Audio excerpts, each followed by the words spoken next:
Good evening, one and all. It's me, the DOGG, and I can't believe that I'm the fool again. I thought this love would never end. How was I to know? Because you never told me. Good evening, everybody, and thank you very much for joining us. And as you can see, I'm not alone. I'm not the one and only, because there's no one I'd rather be podcasting with than my team this evening, starting with Lucas. Lucas, good evening, sir. How are you? Good evening. I'm good, mate. How are you? I'm stressed. I had a very busy evening with work, picking up kids. My son's been doing kickboxing classes now, so he's learning to kick ass. Yeah, it's unnerving when he comes. I was like, Dad, let me show you what I've learned today. Do you know what? You're all right. I need to show me. I have faith. I just trust you that you know what you're doing. But no, I'm all good. And it's not just me and Lucas. It's not just me and Lucas. We do have as well joining us. She's an uptown girl. She's been living in an uptown world, but I bet she's never had a backstreet guy. Hannah, how are you this evening? Have you ever had a backstreet guy? Can't say I have, Josh. I mean, I'm not sure what that would count as nowadays, but I'm going to say no. Well, I bet your mama never told you why. You're going to try. Why someone should try for an uptown girl, but there she is. Not bad for a Monday. Are you okay? I am, and it's not just us. I mean, I'm overwhelmed by all of this chat already this evening. We've got Chris wishing Roy Hodgson the best. We will touch on Grandad leaving Crystal Palace and potential reasons why on that. Luke is not late this evening. I feel quite honoured that he's come in and joined us before 9 o'clock. That's normally his time coming in. Thank you for coming in. Cap Allen is here with us as well, and again he's showing love to Grandad Roy. And here is Samuel, the man with the plan, the man down under. He's such a wonder. And we also have Chris who say good evening to Luke. Isn't that lovely? People in the chat say good evening to each other. Heather is here as well. Johnny's joined us. Thank you very much. And Chris is sending us all love. Said Simon as well. And Luke's enjoying the intros. You know, I work hard, diligent. I put diligent research and concentrated effort into everything. And Anthony's here as well. Look at all that. All these people joining us. Thank you very much. And if you are here watching on YouTube, join in the conversation. Give us your opinions. Give us your chat. Give us your polite verbal abuse. And make sure that you hit subscribe, because every time you hit the like and subscribe button, an angel gets its wings. And it's a beautiful thing to see. And but yes, football. It is football. And where should we start this evening? We're going to start because I haven't been able to share any joy with Lucas recently. I'm sure he's been having a wonderful time of late. And we'll start off there then with Burnley 0, Arsenal 5. Lots of goals. Havertz playing well. I bet you're loving it, Lucas. How did that game make you feel? So I didn't actually watch it, so I'll tell you how it made me feel in real time. I had a good excuse. I was at the cinema, so it wasn't like I just purposely avoided it. I went to see One Love at the cinema, which is a great film. If no one's already seen it, definitely go and see it. So my phone was going off during the whole time. Like, it just kept going off, but I left all the live score notifications on. I just saw 1-0, 2-0, 3-0, 4-0. So yeah, while I was in the cinema, it made me feel great, but it wasn't the focus at the moment. And I saw the highlights afterwards, and yeah, I mean, if you'd asked me before the game, do I feel worried about Burnley? I know we spoke about it last week, and I was like, there's potential there, but they're awful. So it was always going to end up a win. It was just how many goals we scored, but we smashed them to bits. Like, and the last 2 games, we scored so many goals. So no complaints. It's happy. Goals. Vibes good. We just got to keep it up when it matters, and then we'll be there right until the tail end of the season. But yeah, like Burnley just need to be relegated now. Like, we're just wasting time. I said that about Burnley and Sheffield. I said just relegate them now and give everyone 3 points that they're going to pay. Like, it's actually just a waste of time. It is bad. I mean, Dan in the chat, who's right at the side, he's glad he's working. Sorry, Dan, but it's true. I'm trying to think, should we say shit show? Because I shouldn't really say shit show because, we're trying to keep it 12A, so I shouldn't say words like shit show, but we're going to say shit show because I've said it so many times now. It was an absolute shit show, no fight, no endeavour, and he's starting to question a few things with Burnley Football Club, and Freddie and the kids joining in. This is 12A, it's 8:30. If your mum and dad are letting you watch, that's on them. It's not on me. And Sam saying, naughty Lucas with his phone on in the cinema. No, it was my watch. It was my watch, not my phone. I'm not one of those. Do you know why? You're so gangster, mate, with your rich watch. Or with my Google Pixel watch. You're just flashing all the dollar bills. The generation's changed. Do you know what it was? I bet it was probably flashing in your missus' eyes as you're leaning there with your arm round it. Old school. What the old school yawn? That was it. Just bringing them in tight. This is a scary bit coming up now. Kids don't know. Kids don't know about that, man. They don't know about that. You gotta be down with it. But no, I mean Burnley, no shots on target, none at all. I mean, let's give Burnley a bit of a kick in before we let you enjoy Arsenal a bit. I mean, what's gone on? I mean, obviously, let's be fair, they're relegated. I can't see anything other than them going down. What do you think's happened? They're just not serious. Like, I don't want to sound too harsh, but they're actually not. And it's like, it's a bit embarrassing for the Premier League, to be honest. Like, when you got teams like that in Sheffield who come up and then just don't even bother make any proper signings or any intent to stay up or get a manager in.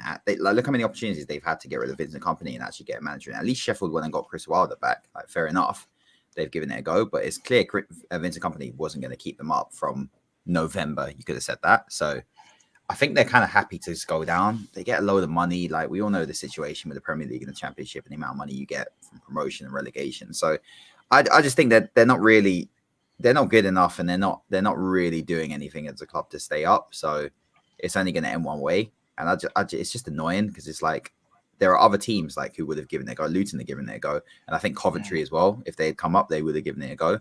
Burnley are just like it's not great considering what they were doing last time with Sean Dyche. Like, Burnley were actually, I wouldn't say they were a fun club, but they were like there was a bit about them. Like, Burnley were just kind of like they were that joke in the league where it's like they actually are like a tough place to go to, and Sean Dyche sets them up really well.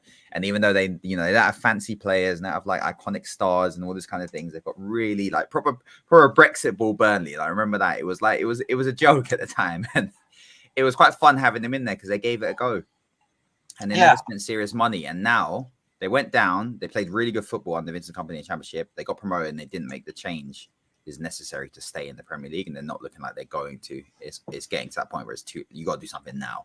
And people will say, "Oh, you got to sack the manager," but I mean, let's be real. Other teams have done it and stayed up, so it's one of the things that you can do to make a change instantly. I don't think that will save them. Depends on who they get. I don't even know who's out there who could possibly do a job. Unless they can get like bloody Conte in, then it's not going to work. So I think they're destined to go out to the Championship. And yeah, I mean, who is it that sold it? Was it Sheffield who sold Sander Berge? Yeah, Sheffield. We'll get onto Sheffield in a moment because they need to get cooked as well. But they sold their best player to Burnley after getting promoted. Like, that just says it all. Imagine you get promoted and you sell your best player to the other team that got promoted with you. I think this, and do you know what I've struggled with a little bit as well is that it's like arrogance. It's like Vincent Kompany's picked the Pep's arrogance in this is how you play football. There's no other way to play football. Yeah. Even though we can't do it at this level, we're just going to keep doing it. And playing across the back when you can't play across the back against these teams boils my. I was going to swear again there, and that's going to be two men. That's going to be like 18 in 10 minutes. It's frustrating because like a lot of us are like, obviously we got United, Liverpool, like a lot of us support teams, but a lot of us are football fans as well. Like, you like seeing, like, I imagine the rest of you like seeing good football. You like watching teams actually play football and being entertained by it, and they're not entertaining. But at least, like, I'll give you some. Leeds were a team that I thought they were entertaining. They came up and they played a different style of football that was fresh to see, and it was crazy. And we all said it's not going to be sustainable, but they gave it a go, and they ended up finishing like 13th, 12th or 13th in their first season under Bielsa, and he didn't adapt, which is why he ultimately got sacked.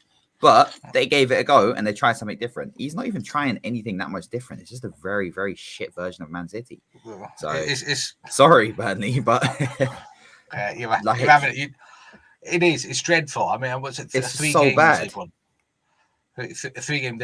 They've scored 25 goals in 20. That's like a goal a game, and they've had some right batterings. I think Mr. Luke's in the chat. They had Nathan Teller, who's possibly the best player in the Championship, who's gone to play Leverkusen. I think he scored 2 the other day to win them one of the many games they keep winning. And Chris is saying in the chat, imagine being a Burnley fan going up and down the country getting beat. I'd be fuming if I was a Burnley fan. It'd be hard work. Shawnee C doesn't think they look like they're making an effort to stay in the league, and it ruins the credibility of the game a little bit when you've got teams that do fight so hard to get promoted and don't do anything don't have any intent to stay up. It is. I think it's kind of a kick in the teeth to the other teams. Yeah, exactly. Because you need a level of investment, but you got to be able to adapt or die, as the chat goes. I think. There's people making comments on Luton. We're going to save your Luton comments. But I mean, Arsenal, mate. What was are you cooking because of who you're playing at the moment? Because obviously, you've Burnley 5-0, Burnley, West Ham 6-0, West Ham at that point in time, Crystal Palace 5-0, it's Crystal Palace. Is it the teams that you're playing, or do you think something's clicking? It's a bit of both, because you still have to beat what's in front of you. Like, you don't win the league by just being the top 6. Like, you have to beat these teams. So I wouldn't take anything away from Arsenal and the manner in which we're beating them. It's not 1-0, it's 2-0, 2-1s. It's actually like we're going out there and showing that we're levels above these teams. So yeah, we just got to carry it into. I think we've got Newcastle at home next, and then, again, people are going to say it's Newcastle. They're awful, so I'd expect us to go and beat them. Like, they are. Like, and then Sheffield United. I've got energy for everyone today. I have energy for everyone today. But Newcastle, another one where they're just completely off the boil. So yeah, and then we got what is it? Is it Sheffield afterwards? Sheffield United, then Brentford, then Porto in the Champions League. Yeah, I think Brentford at home. Away. Though. Yeah, no, you're at home. Yeah. So like those are all very winnable games, and considering what City and Liverpool, what City do, and what Liverpool are doing this season as well, like you have to win all of these, and I expect us to go and win all of these games. And I think the big test is going to the Etihad in the middle of March and seeing what we do there, because that's it. But I mean, I'm sure we'll get to see in Chelsea. If City play like how they did against Chelsea against us, we'll batter them too. Which Chelsea? which Chelsea is playing football at the minute? I mean, that is bizarre. I mean, Johnny in the chat saying, Lucas, you should. Johnny's a Sheffield United fan. You should batter them. Oh, that's gonna be brutal. Yeah, and Heather said, Lucas, savage mode switched on today. But I mean. It is. I think this at the moment. I mean, I saw there's a lot of chat at the moment. Who's got the easiest running? Liverpool, City, or Arsenal? I don't think there's a particular. Personally, I think it's you, isn't it? Easy. I don't think we have necessarily. I don't think anyone has an easy. No, I think you've got. It's definitely not us, and it's not us because there's 3 games, which are big question marks to them. There's Etihad, White Hart Lane, and Old Trafford. Well, you got Man United, Spurs, Aston Villa, Etihad. You've got to play. Villa at home, though. I don't think it's. I think it's those 3 away games. Because I'm thinking, if there's a chance where Spurs or United could derail our title challenge, let's be honest, and they're at home, like those are going to be in. If it comes down to Man United away as well. It depends which Brighton, doesn't it? But again, I agree with you. That's not an easy game, depending on which. They're really shaky, but if they turn up, then they're very tough to beat. But it's those 3 I'm really worried about. So I think we can actually give City a game just the way they're set up. But I'm worried about Tottenham, and I'm worried about Man United just because of how close it is to the end of the season. And God, if Man United is the team that stops us from winning the league, I'm gonna cry. Okay, it'd be the only time I support United, I think. But I mean, I think Liverpool have got Aston Villa away. They're playing Everton at Everton, and it depends. It's a derby game, you never know. Yeah. But we've got Brighton, we've got Man United, and we've got Spurs. And the last game of the season is Wolves. I remember last time we had Wolves, I believe it was. They always have a hand in it. Yeah, that didn't do us. So it's tight. It's tight as a tiger. But how you feel? Do you think you're going to keep yourselves in it at the very least? Are you going to be in it to win? Yeah, I think it's not even what I think. We have to take it to the last game or last 2 games. We've got to finish within. I don't even think 6 points within 3 points max. The way we're playing, like we have to go down to the wire. But I mean, I've got a little bit of money on. I shouldn't promote gambling, but I got a little bit of money on Arsenal to win it, but just a little one. And if you ask me now, I say no. I just don't think. I think City and Liverpool, the way you are, I still put you ahead of us. I just think you've both got it in you to get it done. And it's like the test of who don't win, don't lose, and it's just don't lose any football games. And that's what you've got to do. I think. I honestly looked at Liverpool's run. I was like I don't see where you drop points. I generally couldn't see a game where you drop points because I think you beat City at the Etihad. Sorry, at Anfield. Anfield, yeah. Yeah, Villa's the one you mentioned, but again, they kind of did their thing and aren't really up for it as much anymore. They got a lot of injuries to key players. So United at Old Trafford, 6th of April. What Are you United? actually saying United are going to decide the title race? No, I don't think. I'm not too worried about that because, like, I'm not celebrating it at all. But Liverpool's injuries are not good. Like, Alisson, that's huge. Like, I know Keller's a great backup keeper, but he's a backup keeper, and you've got the best keeper probably in the world. How long is he out for though? I don't know. I think it's a little while. Yeah, he's definitely out for the next 2 games. He'll be back like before crunch time though. I hope so. I haven't seen anything definitive. Apparently, Jota's out for the rest of the season. Jota's probably gone. Yeah, that's Jota I think it's 2 months. So where's that? Mid-April. Yeah, so like he might make the last 3-4 games. But you got Salah back now. Nunez is only back out for like a week or so. Szoboszlai will be back soon. Trent's probably not going to be out too much. It's Szoboszlai I'm looking forward to coming back. But it's how long Alisson's for. I haven't seen anything where they say they think by the March international break, they reckon Alisson. You've definitely got the worst injuries, but I think you do have the most favourable fixtures. So I think it kind of balances. And like us and City have barely got any injuries at the moment. Like City have got, isn't it? John Stones is the only like player who's injured in that entire team. Yeah, I mean, Sean's saying Liverpool's defensive fragile in terms of injuries, which I think we can't take any more injuries. I think it's literally one more, and then we won't have any subs defensively. Then we'll be snooker-lookered then at that point in time. But we'll see. We shall see what happens. I mean, Han, did you catch any of Arsenal playing? Do you take any joy in Arsenal performing at the moment? I do when it's between the three that are in the title race. I want Arsenal to win it, but I don't think they will. Can I ask? I'm not trying to line you at all, Lucas, but like, because if this was United, never start a sentence like that. no one would shut up about it. And this is what annoys me. Like, you are potentially going to end another season trophyless. Yeah. What happens if you do? Like, because look what happened to you last season. Like, you capitulated last minute again. Like, at Christmas you were the favourites, and then what? As a fan, like, where are you at with Arteta at the end of the season if you don't win? I've already said at the beginning he has to win something, and there's only the Premier League or the Champions League left. So yeah, sorry, but the FA Cup and Carabao Cup, that's on you. That's heavily on the manager throwing away the 2 easiest chances. Not to say a Carabao Cup would be happy, but a lot of Arsenal fans and ones who are like biggest Arteta fans have said, a trophy and a title challenge is what needs to be done. We've spent serious money and backed this process for the last 4 years. Like, it needs to deliver.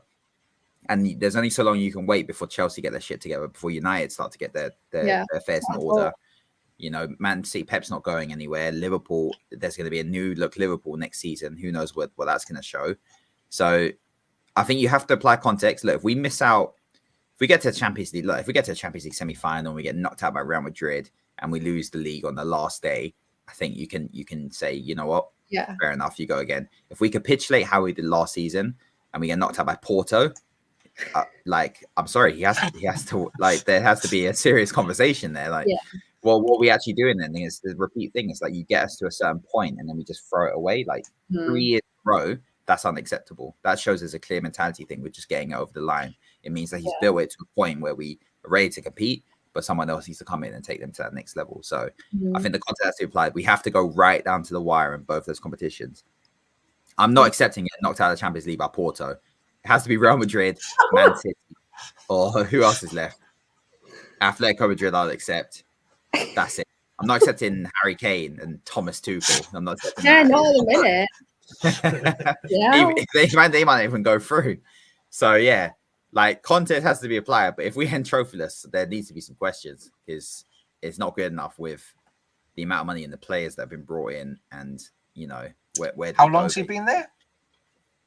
This will be his third full season. He joined the year before COVID. So what was that? 2020?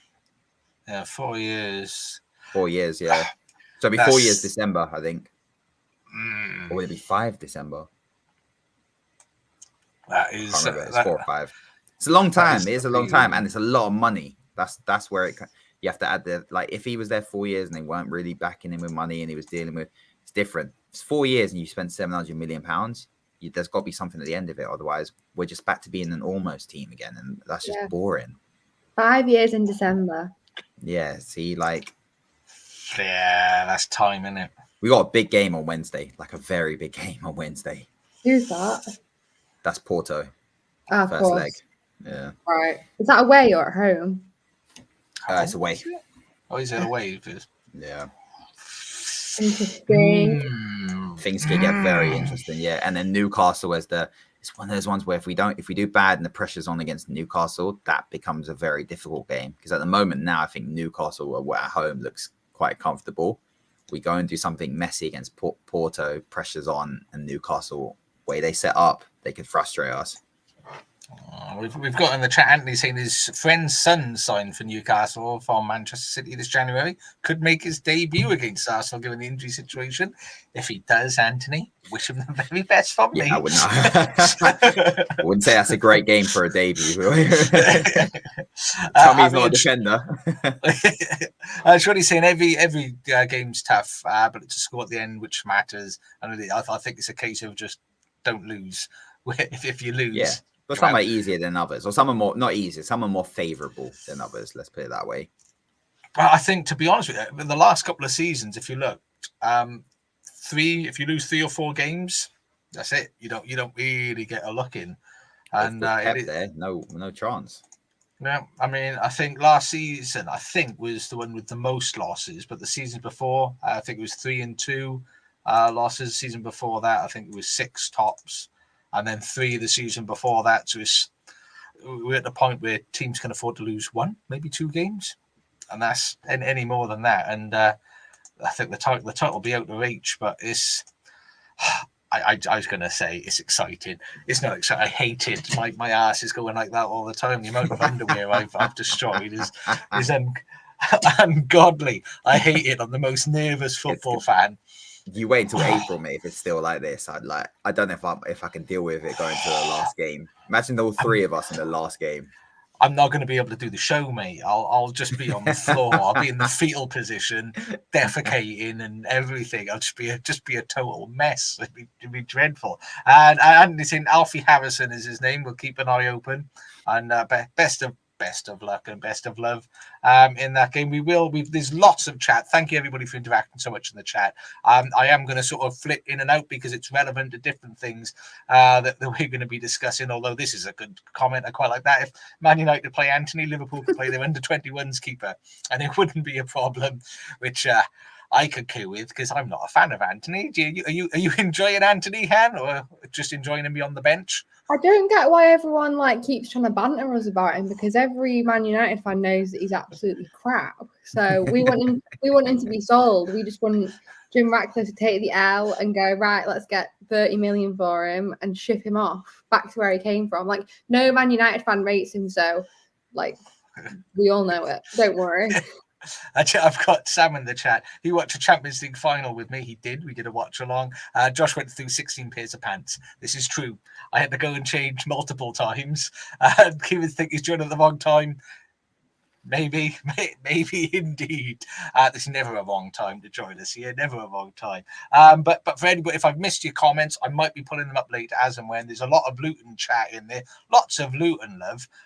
Where was the comments on all the Luton love? Ready in preparation for my dear friend Hannah. There was Jen. Jen was showing Luton love. Someone else was showing Luton love about how they're giving it stacks. I can't find it. Lost all of your chats. I do apologise. But Luton 1, Manchester United 2. Just Hannah, how did that one make you feel? Do you know what? Everyone's got a whole lot to say about this game, but 3 points. What can I say? So the first, basically, I like Luton. I think, unlike Sheffield United, like Lucas said before, unlike your Burnley, they've come in and they've actually worked hard and they've got some amazing results under their belt. And I was worried going into this game because of their results at home against the Big Six. Arsenal only just beat them. They drew Liverpool. They've had some really good results. So I was I said 2-1. I said it would be a difficult game, and I was right. But they didn't like they didn't take advantage of our makeshift back line. Like we have to obviously make changes at halftime. Shaw injured again. I was going to say, was that injuries or tactical? Apparently injured again, so that's great. And then Maguire came off. And our back line is like we've had all these different combinations over the season, and usually teams take advantage of that, and Luton just didn't. Like in the second half, they were better, but they didn't they just didn't take their chance. And that's the difference between winning and losing in these games. Like they just weren't clinical enough. We were clinical enough in the first 10 minutes. The first goal was like a big Luton mistake, like literally passing it to Højlund. I think, he's finding his form. He's got his confidence from, when they were in the Luton box, and then it transitions over and it's kicked over to the goal. I think, big mistake from Luton. He literally just passed it to Højlund. But Højlund's the type of player. This is why I don't like him being compared to Haaland, because I think all around he's a better player than Haaland, as in regards to he brings more to the game. He can, like, Haaland's obviously an amazing goal scorer, but I feel like Rasmus reads the game a lot better, and he could see that mistake was coming, and he ran, and he's got pace, and he was lucky that it was a mistake. But then to be able to get it into the net from that angle, it was a really, really good goal. And you're under pressure, 30 seconds in, lovely. And then the second goal, obviously that came from a corner from Luke Shaw, a great strike from Garnacho. And then I don't know if did you both watch it? Some of it. I had it on the background. It was it went to Højlund, and he off his chest, he moved it in. So I think it was intentional. Again, 2 goals, 6 in a row now. Really impressive. And I think the fact that he's found his form is saving us right now. I'll be honest. If it wasn't for him not hitting form, we wouldn't be, what is it now? 4 wins back to back. We wouldn't be in that position. But I think in general, obviously you just knew the second that we scored another one, we were going to concede, and literally 10 minutes later we do. That's the stressful thing now, is when we go 2-0 up, it actually isn't fun, because you could see that second goal coming. Everyone said that was Onana's fault, but I don't really think it was. I don't think there was much you could do about that. I think it was just all around crap defending. I think Shaw wasn't great in that kind of point. Maguire wasn't amazing yesterday, but in general, Luton didn't take their chances. They were all over us in the second half, and they just weren't clinical enough. And that's the difference between these are those fine margins. We did take our chances, the chances that we got, and we missed a lot. It could have been 5, 6. I mean, you saw all the goals that were missed, all the open nets. Garnacho, Bruno, Lancombe had that great block. I mean, people were saying oh, that's so Arsenal now. But all in all, they bought a good game, and it was a really tough watch. I was the last half an hour was stressful. I was this is why it goes 2-2. Were you chewing your underwear as well? I was a bit. I mean, if that's the thing, I definitely was a bit. Peeling oranges. All in all, when you look at our chances, I think we deserve to win. I'm not discrediting Luton, because we should have it should have been 3, 4, 5-0, and they shouldn't have conceded that goal, because it was a really bad goal to concede, and it's just annoying that we can't get a clean sheet. But all in all, I think we played okay, and I don't appreciate. Do you know what? I appreciate Rob Edwards. Who doesn't? You know what? There was a bit of chat in there. I don't. I was really disappointed by that. He comes out into the press conference after, and he goes, "Well, it's Man United. What do you expect? It was only 4 minutes added on." Excuse me, Rob. You were literally on the sideline. It was 8 minutes. It wasn't 4. It was 8 minutes. And then there's something 10 of our last games where we've been winning 1-0 in the 90th minute, where on average 7 or 8 minutes has been added on. And going through watching those games for those last 8 minutes where we're 1-0 up, it's so I think that comment was unfair, and it's kind of it's being part of this fan base that no journalist sat there and went, actually, Rob, fact check there, that's not really correct. They all just go, yeah, this is why it's up to people like handy managers, and exactly to call that out, because to be frank, that was BS. So they played well. I can see why, there's a few frustrations here and there, but in general, I think we deserve to win. That might be being biased, but I'm trying to look at it for like the shots, for like the chances we created. At the end of the day, Luton weren't clinical enough, and that's my 2 cents on that game. But 3 points. You got to take what you can get, and it's only what's in front of you. That's all you can do.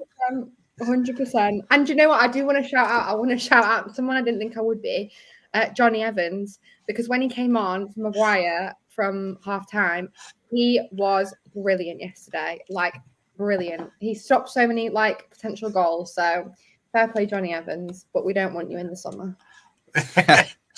I mean, there was a huge amount of chat going on in there. I'm going to try and catch all the way up. I mean, I'm sorry, Han. It's all love for Luton. Unfortunately, there's not a lot of love for to come in. Do you know what? I've had to scroll halfway up.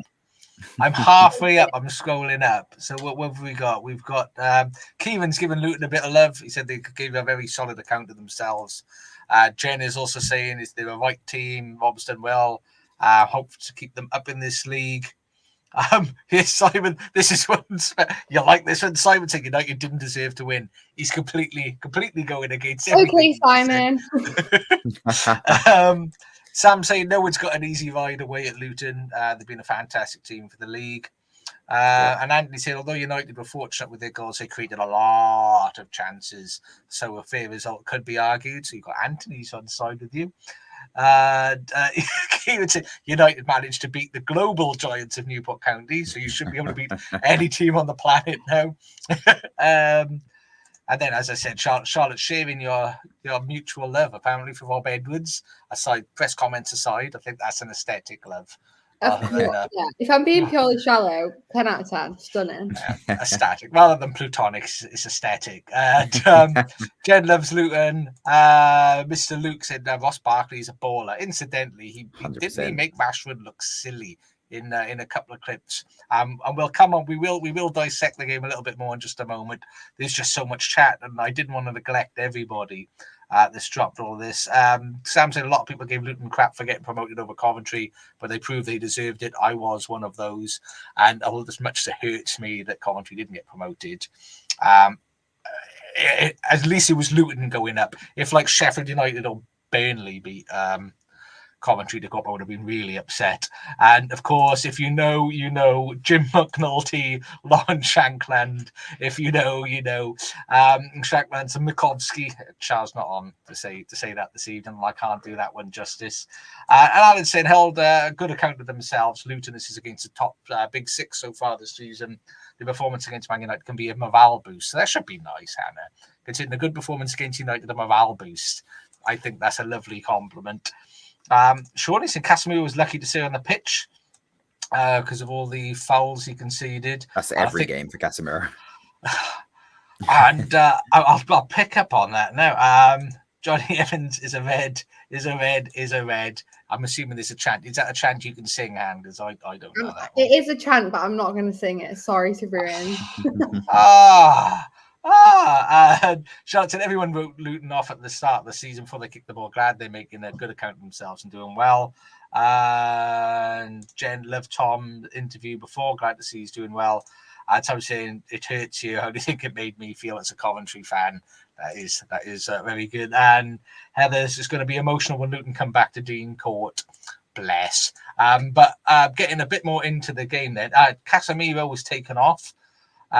You see, Maguire, I'm not sure. Did you say that was tactical? Maguire coming off or an injury? Maguire's was because he was on a card as well. And if I'm honest, he's actually been really solid this season, but he wasn't good yesterday. He wasn't having a good performance yesterday. And to be fair, everyone's the first to jump on Ten Hag when he makes tactical decisions that are wrong. But I actually thought bringing McTominay and Evans on was actually good substitutions yesterday. I thought they both came on and held up because obviously there was no goals in the second half, and I was thinking, this is going to be stressful. I did see you tweeting Lindelof. No, he's just anytime he comes on the pitch, I'm like, okay, we're losing, that's it. But yeah, it's never good when Lindelof comes on. On the Casemiro front, I think again, he should have been off. But if I'm honest, I think the foul that he should have been sent off on should have been a card, but the first card shouldn't have been a card. So again, I don't want to talk about refereeing decisions that go in our favour, because as many teams we get like that Kobbie Mainoo card, absolutely ridiculous. He won the ball. So this is what I mean. Like, I don't really think it's not fair for us to be talking about refereeing decisions, but they're all that inconsistent. Like, we can't compare one to the other. Bad. So people going, Casemiro should have been off. Well, had that had been another game, another referee, he would have, or it'd have been a different tackle for like a different card or whatever. So I can't sit here and say he should have been off, because I don't think the first card should have been a card. I think that other foul should have been a card, but I don't think it's consistent enough to really like deeply talk about, because it's just so different in every single game.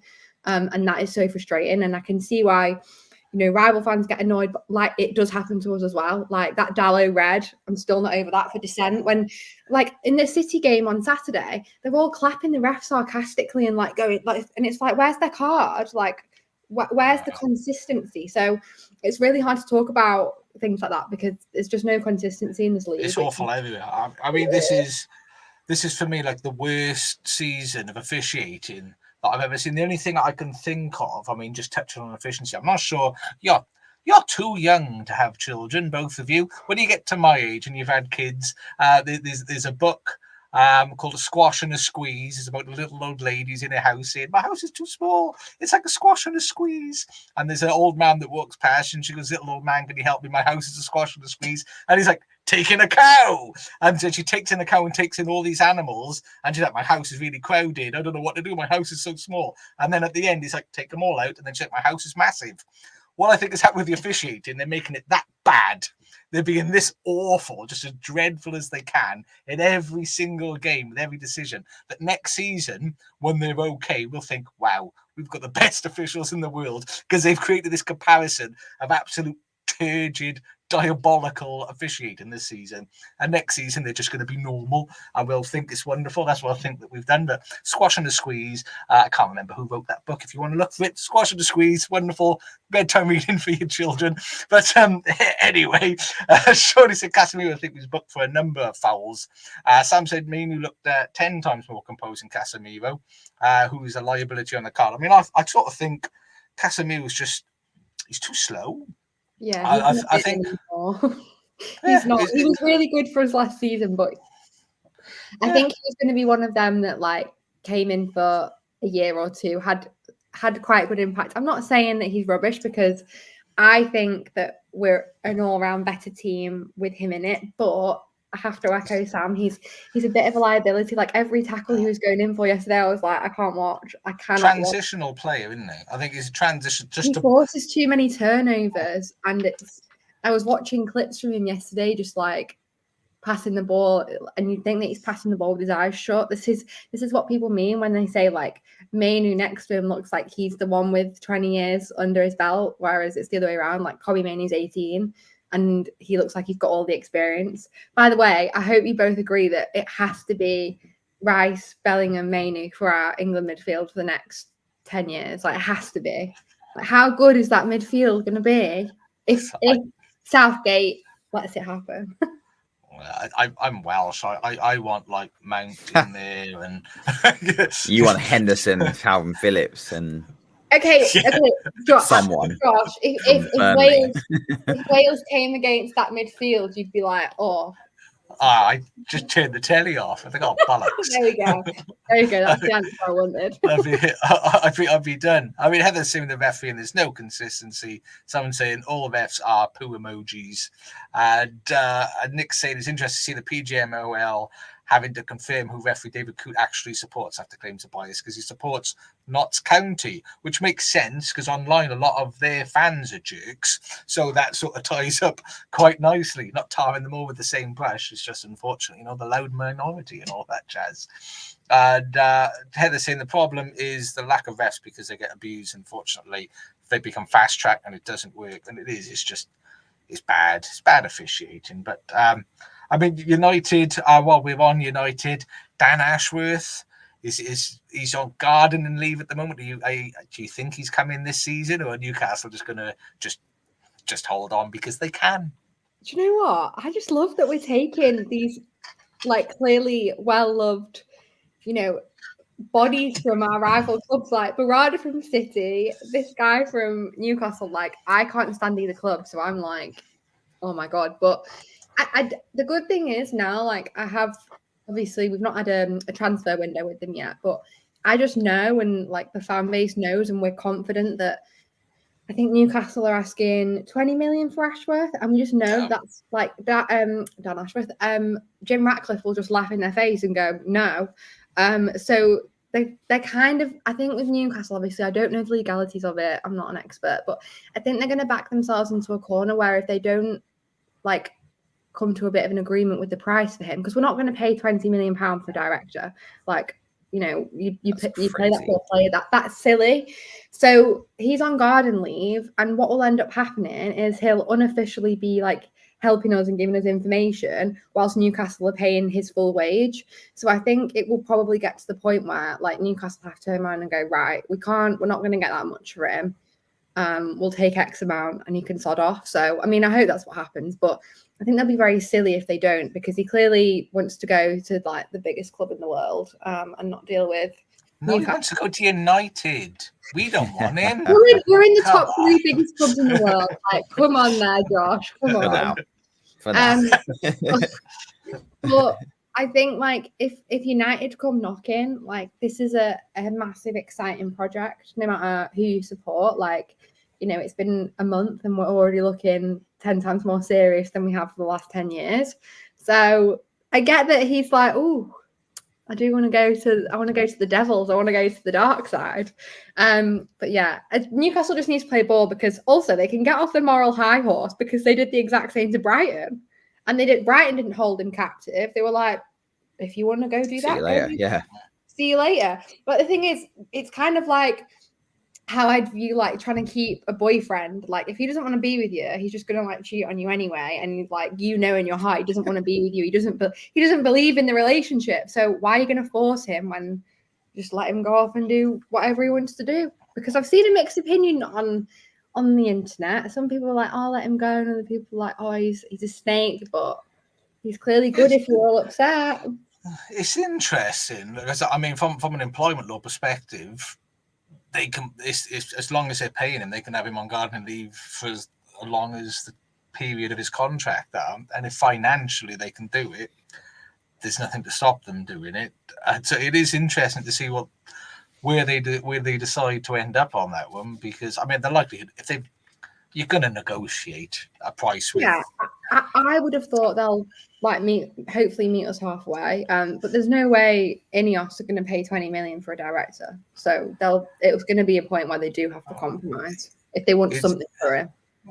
It's interesting because I mean, it depends how long his contract. If his contract is long enough that they can hold on for 20 million pounds, depending how long his contract is, then that would be really interesting. It'd be really interesting to see how long everybody's willing to hold out, because ultimately, if they're going to say we'll put him on garden leave for a period of time, you're not going to go, all right, we'll just go get someone else then. That's fine. That'll be I'm intrigued because we haven't seen this over a director of football or man. We haven't seen it in football. It happens in the corporate world quite frequently. I mean, like I've been on gardening leave once because I left my job to go to a competitor, and they wanted to put me 3 months after. It was beautiful. What a time. What a time to be alive. It was negotiated down from 6 as well. But what a time to be alive. 6 months notice period. I'm very good at what I do. No one like me. They didn't want me to go, but they can do it legally. They can do it, but yeah, it's really, really interesting to see what happens, and if they end up negotiating a price for him, because I just love it from a commercial viewpoint, because there's the money in the game to do it. It's superb. It shows how much Sir Jim wants to have him, wouldn't it? It will be good to get him. Like, I don't know if anyone's seen his profile, like the influence he's had over players that, like, Brighton and Newcastle have signed, but was involved with like Caicedo, like all of the relatively big names. So listen, it won't do any harm. Like I say, we've been brought down by the shackles of John Murta and like these £350,000 a week contracts for 5 years. Like we're free from those shackles. So I just see it as all positive until we read otherwise, to be honest. Well, I think it's really interesting. It's nice to see someone wanting to run. If you're going to have football as a business, run it as a proper business. And it's really interesting to see. I mean, in the chat, you've been missing some great ones. After a while, we've been going for podcast merch. Remember, #merch, please, if you have any podcast merch. And if there's enough, at some point, I'll decide to do something. But something, podcast underwear. Merch underwear is the way to go. And Charlotte saying, imagine big shanks on a pair of undies and socks. Was it Big Shaq's and Big Shaq's undies, an absolute stocking filler. With the pattern for the undies be just one big photo of Shaq on multiple ones. Charlotte wants multiple shanks around her pants. Images, I think. Keeping the multiple designs, a demand is there. The slogan, Big Shanks undies for those games. So if you want Big Shanks podcast merch underwear for those games, let us know. And I think what Sam's got, Jadon Sancho got the back end of the stick about garden leave. You must have a lovely garden. I mean, Jadon Sancho thinks he's always on garden leave, even when he's on the pitch. He thinks he's on garden leave. And Solara said the lower league podcast into a foot fetish podcast. I did see things along this. And what was it? Chars. I think that was a comment. Chars. If you haven't seen it, catch up. The lower league podcast, the Rowdy Rabble. It's all there. On the YouTube. Other football games, though. Let's chat about some more football games that happened. Which was the next one? Which one did I want to go to? There was another. Let's touch on. Well, we're all here. Liverpool.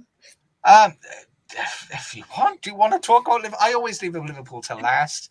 Not really, Josh, but they're firing on all cylinders. Like you must be. I know we're talking about title races, but you must just be like.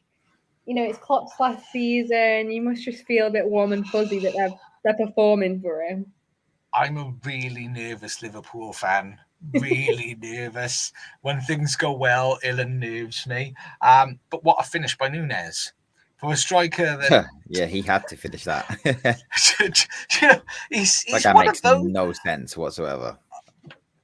I reckon he might be schizophrenic. Like he might just... There's two people there. Because that finish, I was like, that's not Darwin Núñez. What the hell is going on here? Could it easily just pass it to Jota? There's two players there, or his twins. That's the thing. He thought he could have passed it. He could have passed it to Jota, but he was like, no. Do you know what I'm gonna do? Even though the keeper's not that far off his line, even though he's in a good distance and he could jump really high, I'm still gonna dig it over the top of it. Well, yeah. I love it because Klopp. I don't know if anyone watched it, but Klopp went like this as if he'd already ballsed it up. So I think he kind of expected him to just over the bar, but it was a great finish. It was a good goal, really good. Yeah, quality. it was just wild, and that's the annoying thing. He's going to become a player at some point, I think. It's just, I don't know. He's like, he might be. Maybe he needs. There is a world shortage of certain types of medication. I think ADHD medication is a shortage of at the moment. Maybe that's what's affecting him. Maybe at some point he'll get that right and he'll calm down and he'll start being consistent. But yeah, it was a great game. McAllister. Anybody trying to tell me Rice is the midfield signing of the season, I'm sorry, you will lose that argument because of the dollar involved between Alexis McAllister and Declan Rice. I don't know how you feel about that one, Lucas, but I rate Rice, but nearly double the money. Are you getting double the player? I don't think so. The money doesn't matter. Doesn't matter. Controversial. Are you getting double the player? Yes. I don't know. I think he's been so consistent, and where no matter where he's played in the midfield, he seemed to be playing well, and that's lovely to see. Salah's back. Here's the difference: if you take Declan Rice out of our team, I think we drop significantly. If you take McAllister out of your team, I don't think you drop off significantly. In fairness, that's because we're a better team. Yeah, still applies. Still applies. But I mean, definitely the midfield signing of the season. I mean, as a sidebar, I mean, what people need to remember as well is an all new midfield at Liverpool. A bit Curtis Jones. And can you argue Harvey Elliott? I think it's really impressive the fact that they've all come in and performing, and the fact that we're missing Szoboszlai to a degree. But yeah, it's nice to see. It's nice to see us beating Brentford away, because that's always like one of those games which you get nervous over. You clearly feel that fixture. I wasn't. They should have scored as well. You were in trouble in the first 10 minutes. Yeah, they should have taken the lead. Yeah, it was nice to watch. I mean, the stats are always in our favour in most games, anyway, in regards to possession, passes, and all that jazz. And we normally go down by a goal and then come back. So the fact that we just went for it, that was really nice. What are Brentford doing with one player back at a corner at 0-0? I don't mind. Like, it's just stuff like that against Liverpool. It just makes no sense. That was very silly. Mm-hmm. I'm fine with it. I was all right with that. That worked for me. Do that again. They can do that any time. Yeah. It's fine. And didn't play well. They obviously. I think they'd be. I mean, I know they didn't win, but without Ivan Toney coming back, I think they'd start to be slipping into not trouble, but trouble. That's our future number 9 there. Do you think you'll get him? Are you confident? I hope we get him, but I'm not confident. If you sign Ivan Toney, you're the complete Arsenal. Like, yeah. You are. I don't know why there's this like discourse that Ivan Toney is like. Was there someone said to me the other day on Twitch? It was like, we need a goal scorer like Haaland, not Toney. I was like, well, firstly, there's no goal scorers like Haaland. Secondly, what? Ivan Toney is way more complete. Yeah, exactly. He has everything Jesus can do outside of the close control dribbling. But in terms of a hold-up play, and Ivan Toney is a very underrated passer as well. People don't realize the guy can pass a ball. No, he's great, and he's clinical, and he's 6 foot, 6'1", 6 foot, great in the air, good, can play target forward. I just think of all the strikers available in world football, that's an easy decision to make. He'll be a bargain as well, I think, because 1 year left. 100 million. I don't think he's got that long left on his contract. No, it'll be 1 year at the end of this season. Yeah. Okay. So I think that's right. Unless he signed it. Yeah, 1 year. I think it is 1 year at the end, or 2 max. Yeah, not a long time. So you'd be laughing if you got him. Well, he has to go. I'm looking at like where else is it? It's Arsenal or Chelsea. He's not going to go abroad, is he? Chelsea. No one's going to go to Chelsea. Don't be silly. I don't know, man. The thing that you need, and obviously if you sign him, you'll be getting it, is someone that is a Premier League proven goal scorer. Like, kind of not just Arsenal, but too many teams take risks getting, strikers from other leagues where they've not. Because we all know the Premier League's different. Like, look how long it's taken Højlund to adjust. I mean, I know he's like finding his feet, but it took him 15 games, and kind of need to hit the ground running. So if you get him, Palace just scored. What a goal as well! Damn it! I got Mikalenko on my fantasy team. And I like Palace. Palace is like my second team, but I was like, fantasy football takes priority these times. Everton are in trouble, really, aren't they? I didn't realize they're only 1 point. Yeah, they are. This is a huge 3 points if Palace hold on here. Yeah. I mean, we'll. It's insane strike. That's goal of the month at the moment. I mean, I think we're just to wrap up on the Liverpool Brentford. Then I think Kieran saying in the chat, top quality sportsmanship from Frank, allowing Jurgen Klopp a free 3 points. And do you know what? I applaud it as well. And I think every manager between now and the end of the season should bear that in mind. It's your last time. You're already getting it with your refereeing decisions, Josh. Like, don't push it. Don't push it. When's Anthony Taylor refereeing the next Liverpool game? That's what I want to know. Do you know what? It's one of those things that I think does nobody watch football? Every team has things falling against them. It's just wild, isn't it? Yeah. Nobody can ever argue that the referee's against their club. And I only ever see us Arsenal fans doing it. And I was like, I'm sorry, if you watch any other game outside of your little bubble, And watch what's going on. It's every single team is having dodgy decisions. Every single one. It's a squash and a squeeze. Next season, they'll be better. I'm telling you. Wait till the blue cards come out. Man. I mean, I wish refereeing was the same as it is in rugby and football. It'd be so much better. Maybe not the sin bin element, but the culture around refereeing is so much better. They don't argue at all with referees in rugby. They get a decision and they walk straight off the pitch. That's it. Straight off. Get on with the game. We've got in the chat, Spennyfang and Chris. Well, Luke, it's a goal for Crystal Palace, and it's a quality goal from Jordan Ayew to make it 1-0 to the away team.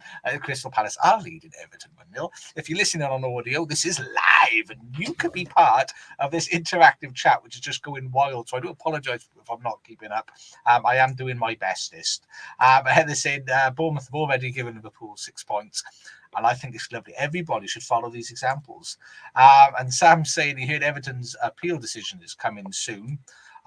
Allegedly, if you believe all the crazy tinfoil hat conspiracy theorists of Everton fans, Sky already know. And they've all had a hand in it. It's a big conspiracy because the league care that much about Everton that they've all colluded together to make things happen.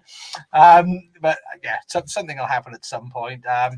Sam's saying, do you think the Forest decision will come up at the same time?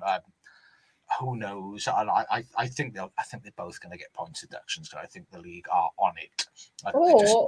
Where's this Man City decision? That's my main question. Well, that's why I think they're on it. I think they want to give everyone else points deductions. So when they come to Man City, they can give them all of their points deductions and go, you can't appeal because we've given away 750,000 points of all these other teams. So you just have to suck it up because we've set a precedent. Otherwise, we'll have to give all of these their points back. That's what I'm hoping. I'm hoping it's going that direction. Some other games we'll fleetingly touch on. Sheffield United 0. Brighton 5. And Lucas, Mason Holgate trying to assassinate Matoma. How did that one make you feel? He's a dirty player. He's always been like that as well. Remember in Everton, horrible defender, just dirty. So yeah, he'll be in League One in like 2 years, if that. That was nasty. It was horrendous. He's never been a good player. Like he's always been a very, very bad defender and always been unnecessarily foul as well. I didn't. Do you know what I sort of think? I think Chris Wilder can be partly held responsible to that because he's created this sort of us against them siege mentality and he's complaining about everything's negative, everything's bad. I almost think that everybody's geared up, ready to go, you know? Yeah, they're frustrated. It was a horrible challenge. Did you hear all obviously they play for Sheffield United, but they all came out afterwards and they're like, nah, that wasn't a red.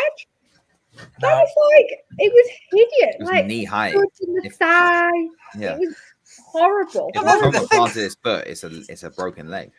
And the thing is, the ball's on the floor. So why are your feet above knee height? What ball are you trying to? Everyone who's played football is like, do you know how difficult it is to make a challenge like that?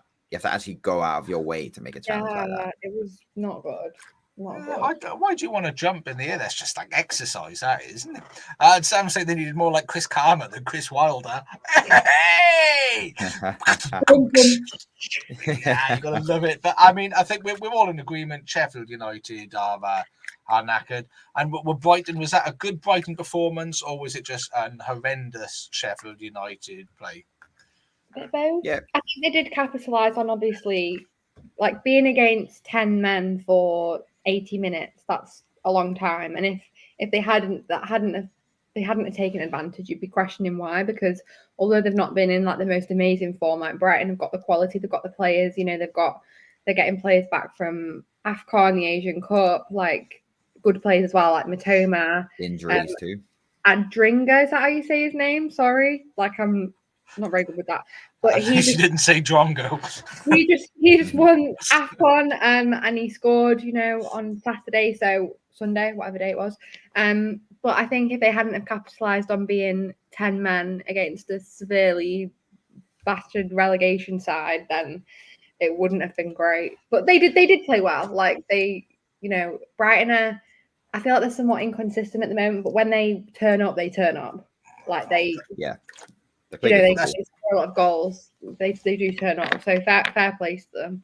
That's what I'm not a fan of De Zerbi, and why I would poo-poo any talk of De Zerbi to Liverpool, because I'm like, what's he done? Not for a big club, definitely not for a big club, but just stay at Brighton, man. Just stay there, stay at Brighton, and just like keep playing the football that you want to. With don't worry about the pressure. Just keep them in that top 10 conversation. Nice stadium.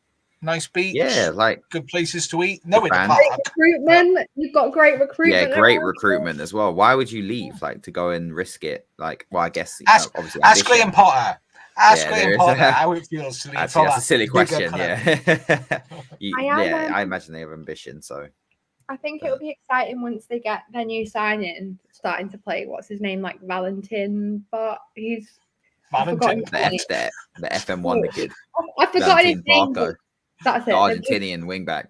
Yeah, I think everyone knows Brighton's recruitment is amazing. Yeah. So when they bring someone in, he's probably going to be worth 150 million in 3 years. But to Chelsea, he's a joke apparently. To Chelsea, but Brighton will be fine. Like the main issue for them at the moment is just inconsistency. But like I say, when they play well, they play well. Like they don't do United and scrape 1-0 win. Like they always have like a big goal margin when they play well. Yeah. So like you're kind of laughing if you're a Brighton fan because as far as you're concerned as a club in general, like they're overachieving. So just enjoy it. Ride the wave. Barca can't do that as well because the problem with Barca, I know we don't even talk about La Liga, but do something completely different. Getting De Zerbi is another like it's down the same route that you went with Xavi. You're trying to play this Barca way of football, and I think Messi's gone. Let it go. Like Messi's gone, Iniesta's gone, Xavi's gone. Like do something new. That's what Barcelona need to do. Like go a completely different route. I think if they get De Zerbi, they're going to try and do the same sort of thing that Xavi was trying to do. And it's just going to fall horrifically on his ass. Stay at Brighton, and if the opportunity arises, go to Spurs. Why would you want to swap the beaches of Brighton for Barcelona? Yeah. Just go Spurs. Spurs is like the stepping stone club for like managing a big team. Just go there first. Alan's saying you've got everything that you need at Brighton. Beaches, food. Fish and chips. Yeah, good donuts. Inclusion, very inclusive area, Brighton. Very inclusive, yeah. Good schools, if you bring up family. Great transport to London. I went uni Brighton, great city. I did a lot of work down there. Yeah, it's nice. I did say fish cakes. They got fish cakes. Yep. They got Popeyes as well. Great. So there's all kinds of good stuff going for Brighton. You haven't got that up in Manchester, do you? Manchester's great. I won't hear any Manchester slander. I've never been to Manchester. I've heard very good things, but it's on my list. I've been to Manchester. And I went to I used to go to Manchester United. Believe it or not, I used to go to Old Trafford quite a lot on corporate hospitality. And every time I went out on the night out afterwards, carnage on the night out. And there was always a club opposite Walkabout where there were ladies of the evening will always come out and try and coerce you into the club. And the thing is, they promise someone to sit down, which is really rare in Manchester from a club, someone to sit down from an old man. But I resisted, obviously, because I'm a man of integrity. But Charlotte loves Manchester. Meet up Manchester. Yeah, I think that's closest to most of you anyway. Yeah, probably like the central. It's actually crazy. None of you are in London, right? Apart from me. No, just you. I do you know, and I think of all the team, there's like 16 or 17 on the team now. I still think you may be the only Londoner. The only Londoner, yeah. I think Sam's the only one further south. And Chris has been to Manchester for, I think that's concerts and conventions. And I think if we've got anything else, and of course, there's a pier in Brighton as well. So we've given Brighton a lot of love. Well, it's a good pier. I love a good fairground. Again, nowhere to park on the pier. That's quite hard work. But, Pavilion too, outdoor ice skating rink by the pier. Change of subject, but I'm just interested in your guys' opinions on this. How long for Moyes? Well, do you know what? That is exactly the topic I was planning on coming on. Brilliant. We're like one mind. We're like one mind. Hannah's like football podcast. Come on, you losers. No. I'm just really curious. And Absolute like, location podcast is what we're launching next. So location. Travel yeah, tips. We'll have to put 4 locations in those so we don't get done for trademark. But I mean, Lucas, starting with you. I mean, I before we get into how 2 things, so just quickly, sort of like in 2 words, like the number and that period of time. How long do you think Moyes has got left? And also, Moyes had an interview after the game where he sort of explained, sort of said, we're not the ones we talk about, Nottingham Forest fans, we've got to remember we're not the ones battling in relegation. We're not the ones having to do this, having to do that. Yeah, it was a bit icy. It was a little bit, but does he have a point in that? It's better the devil that you know. We're in mid-table, we're competing in tournaments, and we're doing okay. So do you think that, number one, how long has he got left, and number 2, are West Ham fans right to want to have football that they can identify with more, with the risk of dropping performance? It's really tough with West Ham because he got them in the conversation. He got them like, what was they finished 5th? They finished 5th or 6th the Lingard season. 6th and Oh, sorry, last season or the first. The one when Lingard joined. Ooh. I think after they just survived relegation, right? And they came back, and then he got them in 6th, got them in the Europa League, and then they finished 7th, got in the Conference League, won the conference. He won them a European title. That's a big feat. I don't care. This is the Conference League. That's still you say big feat because everyone wants to get your feet. So get your feet. It's a big feet. No, not feet with an F. So no, you mean feet, just not with 2 E's. So that's it. Yeah, sorry. There's still an F. There's still an F. There is. Yes, missed that part of English. There is. How much better do West Ham get with another manager? So if Moyes is finishing in the top 8, 9, are we saying a new manager can get Moyes can get West Ham to the top 6? Is that what we're saying? Because that's the conversation you're asking. Because if the answer is no, then they were there. I know. Obviously, but they were there under Moyes. What this is what I'm saying. Like for me, when obviously at some point last season it was like, oh, is he going to stay? And then they stuck with him, and obviously they won the Conference League. Like I was really happy, and I'm a United fan. I actually really I like David Moyes as a manager. I think he's a great manager. But the thing is, for me now, it's like they started the season so well, and it's like it's just fallen out of nowhere. They've completely capitulated, and I don't actually feel sorry for them or anything like that because they got the Declan Rice money and they spent it really well. Like they've got really good signings. Like James Ward-Prowse, he has dipped in form. Like I feel like he's only good to a certain extent outside of set pieces and all of that good stuff. But Alvarez is quality. I know. I was literally about to say Alvarez, Kudus, amazing signing, and these are signings that are performing for them. So I don't feel bad for them because they actually did recruit really well in the summer. And I tell you who I do feel deathly sorry for. Poor Calvin Phillips. Oh my God, this man can't catch a break. Yeah, he's really sorry for him.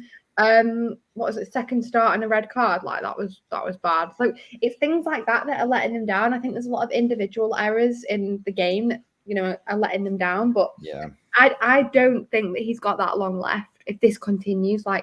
Obviously it depends on the game, doesn't it? And it depends on the scoreline really. But the 6-0 to Arsenal at home, that was so bad. Yeah, that's unacceptable. That West Ham team, it's not good. And it's setup funny. is really wrong. Go on.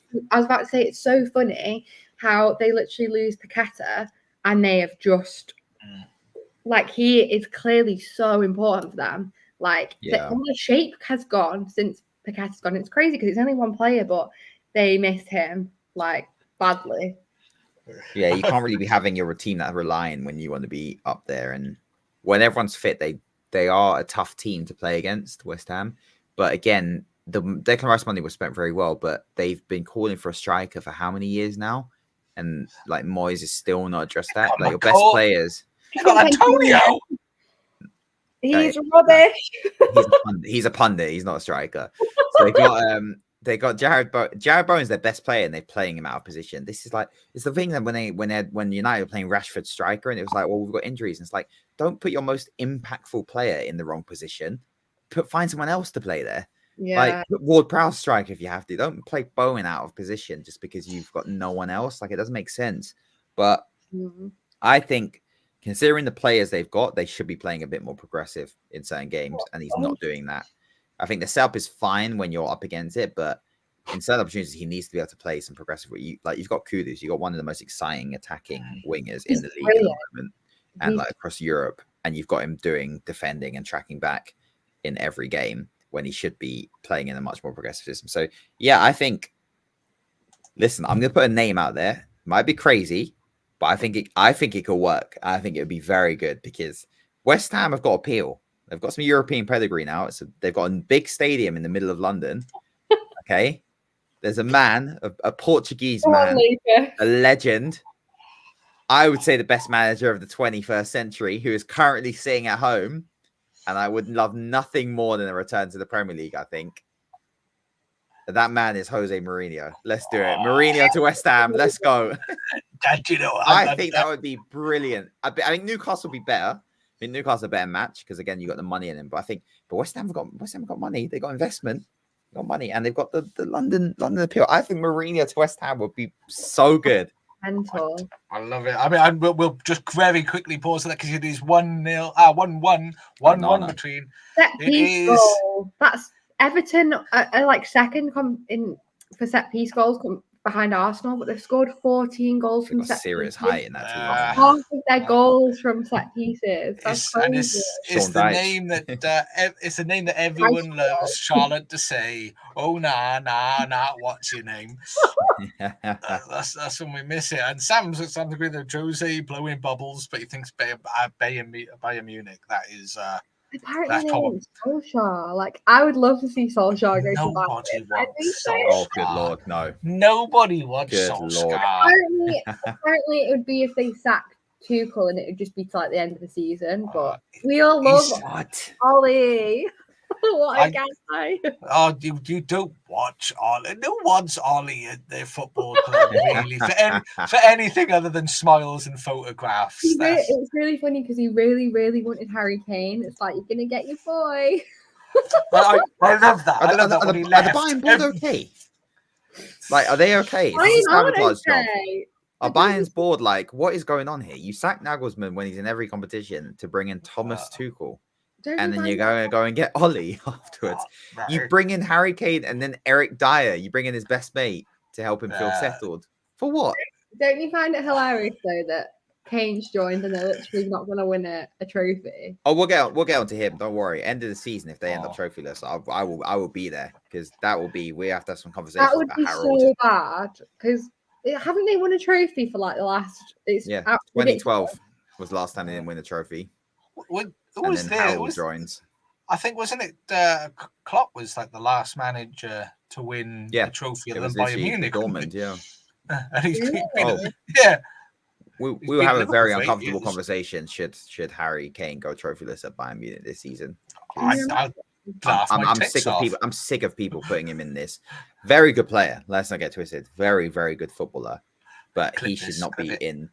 He should not be in anywhere near those top 10 Premier League striker conversations. I don't ever want to hear that again, ever. Maybe not even top 20. I think I can do a special episode, Josh, if Bayern go trophyless, just Lucas. Like. We'll have clips of some of us laughing, and Lucas just digging him out. As Charlotte said last week, you can take the Kane out the Spurs, but you can't take the Spurs out the Kane. Ollie, do me a favour. I mean, Nick in the chat saying that, but David Moyes' contract ends in the summer. Oh, then it's a given. Let him go. Why would you do it? Yeah, apparently he's not signing another one, but I don't know if I'll wait until the end of the season. If this carries on. I mean, Nick's big good point though is the other problem is Sullivan, and this is I'm a big advocate, and it's the thing that makes me the most nervous about Klopp leaving is we haven't got a director of football. in place at the moment, and I think you need to have that. You need to have that proper structure, and that's one thing, like Jim Ratcliffe's doing well at United, is trying to set up a structure so next season you're ready to go, and you need to have that. And I think for someone like Sullivan, who's a lunatic, you need to have somebody with a stable mind who lives, eats, and breathes, and this is their full-time job, is managing that club. Because I think the worry that I would have, and Charlotte mentioned in the chat somewhere about the James Ward-Prowse not being used in the right way, and the fact that he's playing negative football. And I think you if you progress in your club, if you've got that director of football, and you can see Moyes has got you to a level, and I think potentially, really, if you're a director of football and you're sensible, 9th, 10th, that is West Ham's level. They ain't going to get higher than 7th. Just not going to happen. There's too many better teams. But if they can get to this stability and this stable level, what you want is a manager that is good enough to keep you at that level, but with the football style that you like a transitional manager or someone like that you can bring. I think I saw Will Still in there. Somebody mentioned, who was the other one? There was another manager that I saw somebody else mention, which was quite interesting. God, that's going to bug the balls off me now because it was quite a good shout. But Thomas Graham Frank Potter, Frank, I think Graham Potter would do well. Yeah, Potter's probably the favourite, I think, or for the Palace. Oh no, Palace got Glasgow, haven't they? But I hope he does, because there's been slight rumours that Jim Ratcliffe's a fan of Graham Potter. It's like, don't come anywhere near United. Don't please United. No, Graham Potter. Do you know go and get Graham Potter and go and get Mbappe as well while you're at it, please. If they make all these great decisions to change the board, and then they go and get a manager like that, no, that'd be very silly. No. Anyway. In the chat though, Nick is asking for some love for Nottingham Forest. They played well. They played well. They deserved the victory. I'll the give first you goal I really liked for sure. I really like Owoni. I think he's a quality striker. It took him a while to get going last season, but I think the guy is a very, very good player. Just needs to stay fit, and he needs to bet. But to be fair, it's not even him. It's Hudson-Odoi and Elanga. If they can both stay fit, those guys they're creating chances. A lot. Hudson-Odoi is one of the best crossers in the league. He's always been a very good crosser. Everything else has just been pretty subpar. But he can cross a ball, which, let's be fair, a lot of players in the Prem cannot cross a ball to save their lives. So. Is he on loan, or has he been a permanent? No, they've bought him. Yeah. Oh, have they? They gone for free, I think. Did they? Or was it like 4 or 5 million or something silly?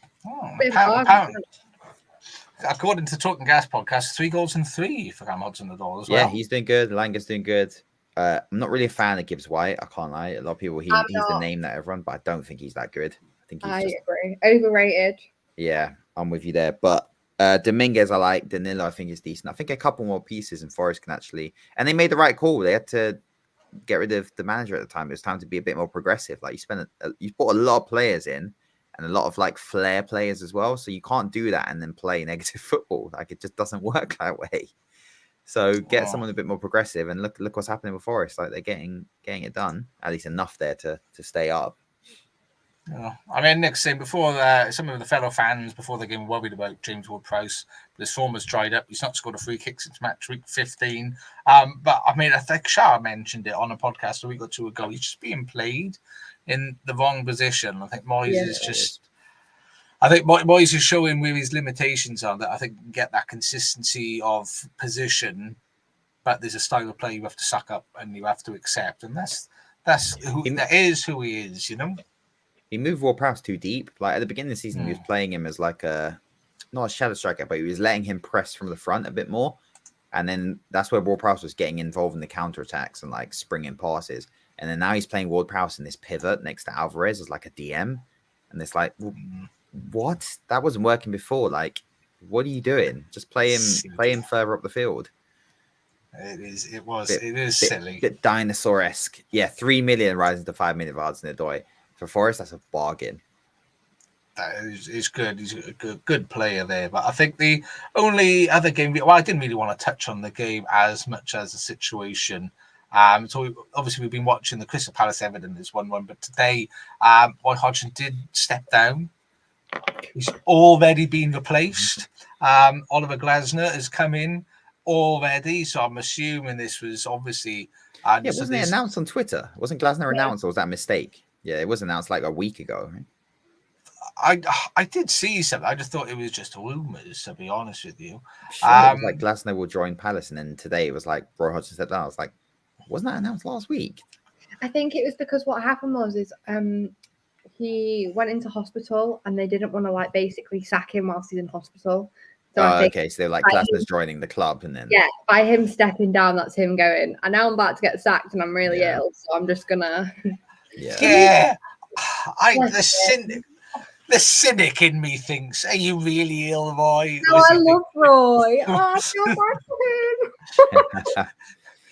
He's too old to be doing this in the Prem. Like, let him go. Yeah. What's he like? Mid-70s, mid to late 70s. Like, you don't want to be managing the Premier League at that age, especially not Crystal Palace.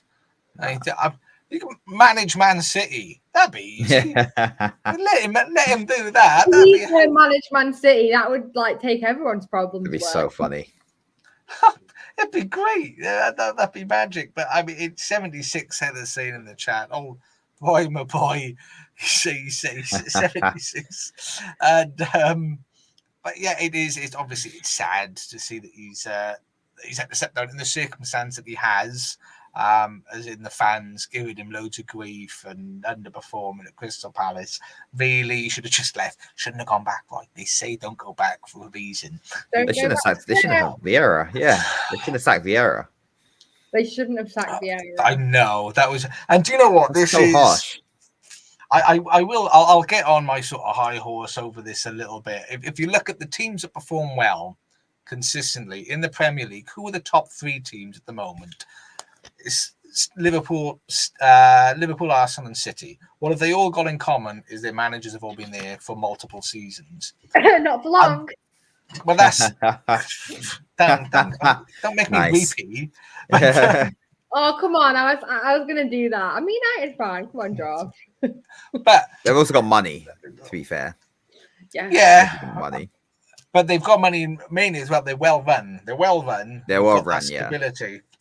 And that's what you need. I mean, some of the clubs that perform well in the middle areas of the table, normally teams with the managers are there for longer. And I do have a big problem with that. It's just rapid turnover in management all the time. I mean, people Eric Ten Hag's ass. I think you just give the bloke a minute, and you've got to have that faith to give somebody a period of time. United is still competitive. I said it's like I don't really think Ten Hag's made some very. If it was my club, I'd be asking some serious questions, and I wouldn't be a fan of what's going on.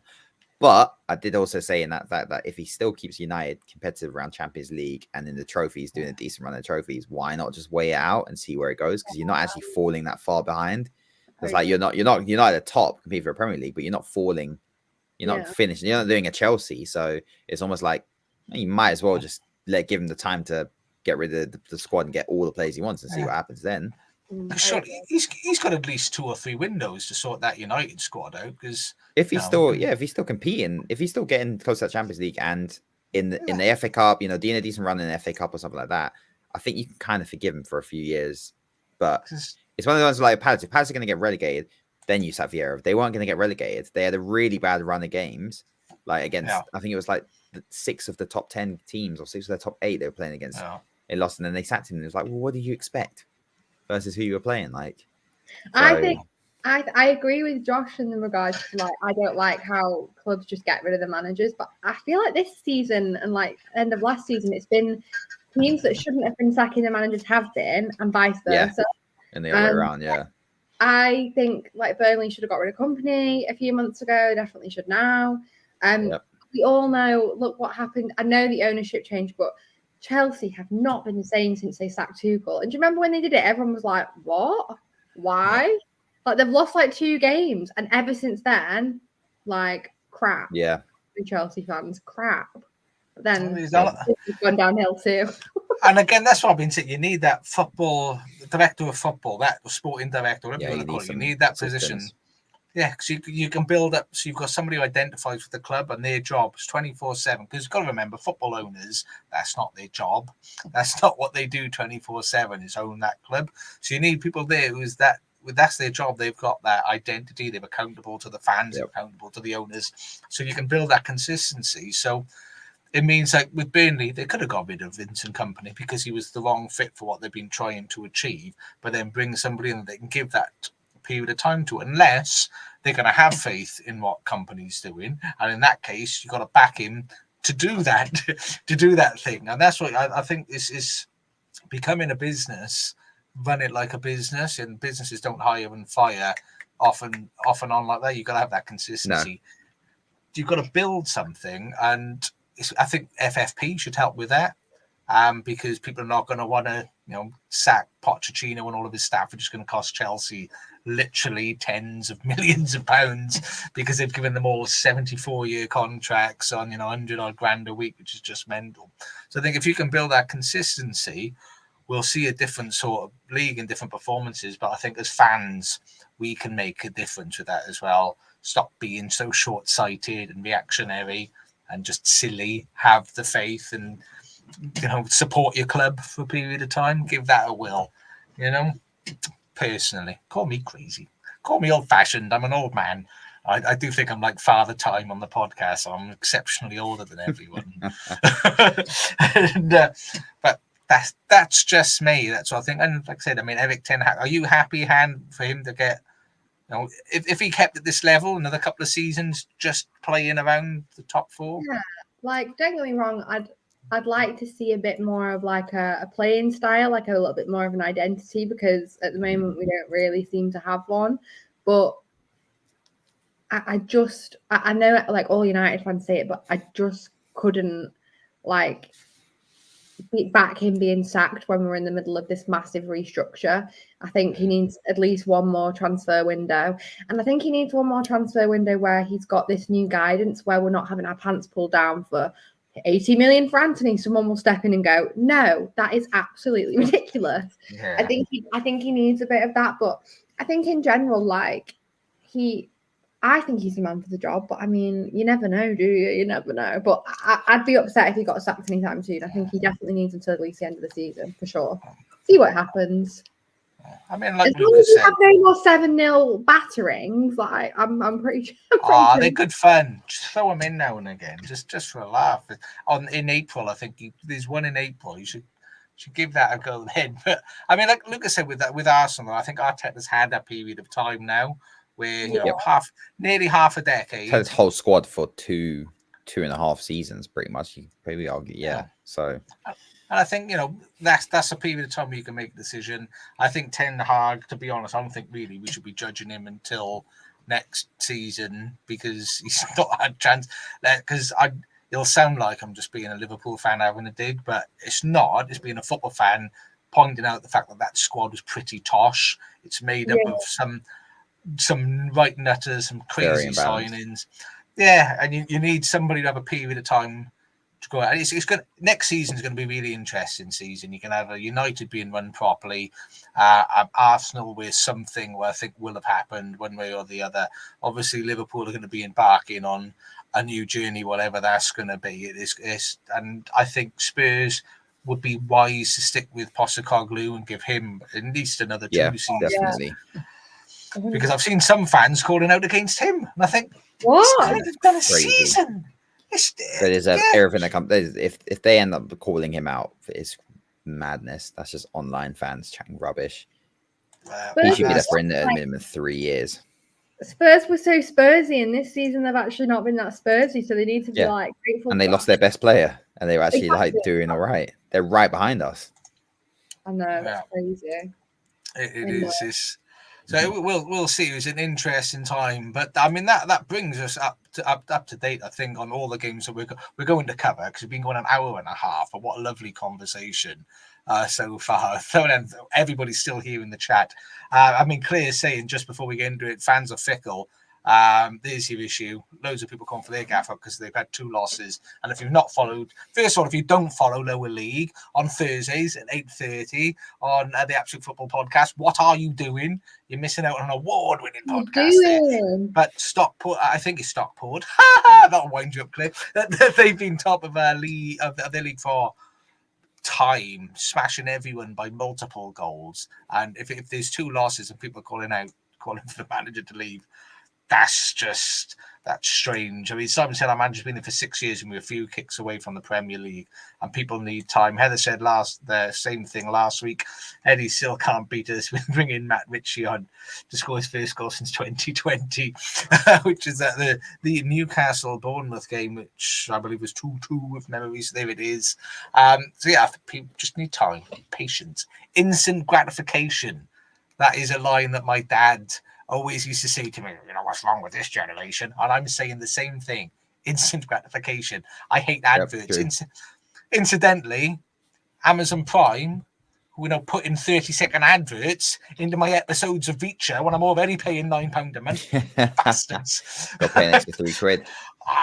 That's taking the piss, isn't it? That's liberties. And we already spoke, and if anybody's wondering, on the Lower League podcast on Thursday, we also covered the FA Cup now being behind a paywall on TNT, just destroying football. Because just so you know, for anybody that said, yes, but they need more money for the FA Cup, they don't give it to ITV and that for free. They have adverts and your money that you pay your TV license covers that off. So there is money there. But I'm not going to get into that because the team eloquently covered that. And there is a video on YouTube. You can check that out as well. But rest of the games, as we said, Brighton won 5-0 against Sheffield United. Manchester United beat Luton Town 2-1.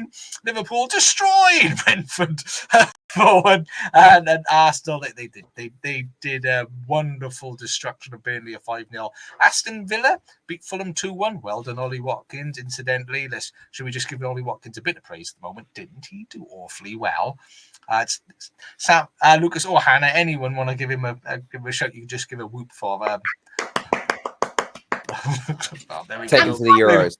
I'm clapping for anyone listening on the podcast. Yeah. Take him to the Euros and start him over Harold if he goes trophyless at Bayern. Ooh, take that, Lucas. Big thing. Do you know what? I'm upset I got the table up because Sam could have clipped that and zoomed in on your face. Do not have that man leading us out of the Euros if he goes trophyless. Don't do it. But the other game was Newcastle United 2-2 against Bournemouth. Newcastle slipping recently. I tell you what, let's just get rid of that little thing that is in my way up there at the top of the table. There we go. Yes, and Newcastle struggling a little bit at the moment. I haven't had a win in 3 games. Poor shame. And Nottingham Forest beating West Ham 2-0. Wolverhampton Wanderers beating Spurs 2-1, which prompted some of the Ange claims. But don't be silly. Well done, Wolverhampton Wanderers. Some great football there. And Pedro Neto tearing it up. I have a sneaky suspicion this could very well be Salah's last season at Liverpool. I can't ask myself this. So, Lucas, do you think Neto would? Obviously, not going to fill his shoes. Do you think that's? I'm a little concerned that a club in the north of the country that plays in red, that is known for ruining players who join, are very close to signing him. And I would hope his agent is smarter than that, because he is an absolute baller and he should come to Arsenal and play as Saka's rotation option. As a rotation. So you hear that? You can either play in a good team or you can play rotation for he can start. If he's good enough, he can start. And I think Neto is quality. I think he's one of the best wingers in the league. Just don't go to United. Don't do it. Everyone wants to be part of this club. Like, people are leaving like Newcastle, City. Until you improve one signing. We'll see. There's not been one signing Man United have improved. Not one. Rasmus Højlund. Oh, no, that doesn't count. He was scoring goals at Atlanta. No, he'd scored like 8 career goals before coming to us, and he scored 7 in the last 6 games. So I think that's it's still not more than 8. Not yet. So we'll it doesn't count yet. We'll see. He's going to stop after 2 more. We'll see. The only other game we didn't cover was Manchester City won, Chelsea won. Well done, Chelsea. Arguably could have got more out there. City look like they've been relegated at the end of that. You see Haaland shoving the camera away. They were fuming. I feel sorry for Brentford. I actually feel sorry. Like, Brentford must be looking at Chelsea and going, for goodness sake, you had to go and do that, because now we're going to feel the force. And I think Haaland missing 750 shots. Oh, he's scoring a hat-trick on. He is scoring a hat-trick on Wednesday. Unreal. And Charlotte's saying in the chat, she likes Neto. He's no Kane Haynes. It's no Kane Haynes, and he doesn't get his own song yet. And they said you can take Bournemouth's Neto. And for everybody live, Claire's going to bed. Good night. Sweet dreams. You can catch Claire probably on Thursday on the Rowdy Rabble. But that leaves the Premier League table. So Liverpool are top at the moment after 25 games on 57 points, 2 points ahead of Arsenal on 55, and 2 points behind Arsenal. But with the game in hand is Manchester City. I believe the game in hand is against Brentford being played on Tuesday. Please, Tony, just do something. Make everybody happy, because trust me, everybody will be happy if Brentford do something against Manchester City. I think if you look at the percentage of people in the world who care about the Premier League, you'll be making 99.5% of them happy if Brentford beat Man City. Just throwing that one out there. And then Aston Villa are in fourth. Aston Villa, after that 2-1 victory over Fulham, they are in fourth position. 2 points ahead of Tottenham Hotspur, who are in fifth, who are then, three points ahead of Manchester United in sixth. Well, they're trying. They're making top four interesting. We're coming up the table. Bloody hell. They are giving it a go. We've got some quite favourable fixtures as well. The only, in the next 6 fixtures, the only one I can see us falling at is at the Etihad. But apart from that, we're looking good. So we're coming for Spurs, not for you guys. It's a journey. It's a journey for all of us, and you should enjoy every stage that you're on. Charlotte said in the chat, the last bet Tony put on was for himself to score against City. She's pretty sure he's the winner. It's a shame he hasn't got one outstanding. So if he still had a bet outstanding from a winner against City, I would be elated. So go there and do it. Go there and do it. But down the bottom end, Sheffield United are pretty much down and out. 13 points. They've hit the record for most goals conceded by 25 games this week as well.